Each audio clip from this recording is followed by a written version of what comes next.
গ্যাসের চুলায় কোনো রকম পিঠার ছাদ ছাড়াই কিভাবে ঝটপট মাত্র 10 মিনিটে ভাপা পিঠা তৈরি করা যায় নিয়ে চলে এসেছি সেই রেসিপি। আসসালামু আলাইকুম everyone, welcome to back to my channel Mukti's mini kitchen. আমি চুলায় বসিয়ে দিয়েছি একটি পাতিল, তার উপরে দিয়েছি ভাত রান্না করা একটি পাতিলের ঢাকনাটা দিয়ে আমি কিছু আটা এভাবে লাগিয়ে দিব। ঢাকনাটা আমি 5 থেকে 6টা ছোট ছোট ছিদ্র করে নিয়েছি। দেখুন এই ছিদ্রটা দিয়ে পিঠার ভাপ হবে। তো চলুন শুরু করা যাক রেসিপি। আমি প্রথমে একটি পাত্র নিয়েছি, তার মধ্যে নিয়ে নিয়েছি কিছুটা শুকনা চালের গুঁড়া, তার মধ্যে দিয়ে দিব স্বাদ মতো লবণ। লবণটা দিয়ে আমি এই গুঁড়িটা অল্প অল্প পানি দিয়ে শুকনো গুঁড়োটাকে মেখে নিব। অল্প অল্প পানি দিয়ে শুকনো গুঁড়িটাকে কি সুন্দর মেখে নিয়েছি। আমার গুঁড়িটা হালকা করে মাখা হয়ে গেলে আমি একটি পাত্রের উপর একটি নেট নিয়ে নেব।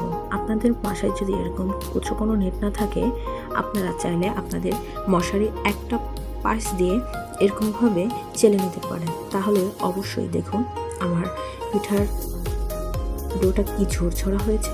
এখন আমি নিয়ে নিব এখানে কুচি করে রাখা নারকেল এবং গুড়। এবার আমি একটা পিস নিয়েছি, নিয়ে উপরে কিছুটা গুঁড়ি দিয়ে তারপরে আমি গুড় দিয়েছি, তার উপরে দিয়ে দিব নারকেল কুচিটা দিয়ে আপনাদের বাসায় অবশ্যই মিষ্টির নেট থাকবে।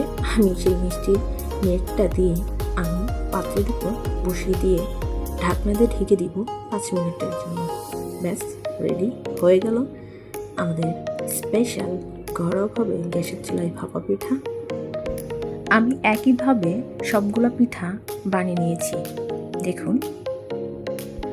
তারপর গরম গরম পরিবেশন করুন আপনার প্রিয় মানুষদের মধ্যে স্পেশাল ঘরোয়াভাবে গ্যাসের চুলায় ভাপা পিঠা। ভিডিওর মাঝখানে বলি, আপনি যদি আমার চ্যানেলের নতুন সদস্য হয়ে থাকেন তাহলে অবশ্যই আমার চ্যানেলটিকে সাবস্ক্রাইব করবেন আর বেশি বেশি লাইক, শেয়ার, কমেন্ট করবেন।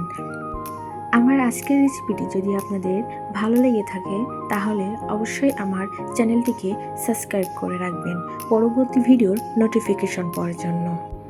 আবারও দেখা হবে নতুন কোনো রেসিপি নিয়ে। সে পর্যন্ত আপনারা ভালো থাকুন, সুস্থ থাকুন। আল্লাহ হাফেজ।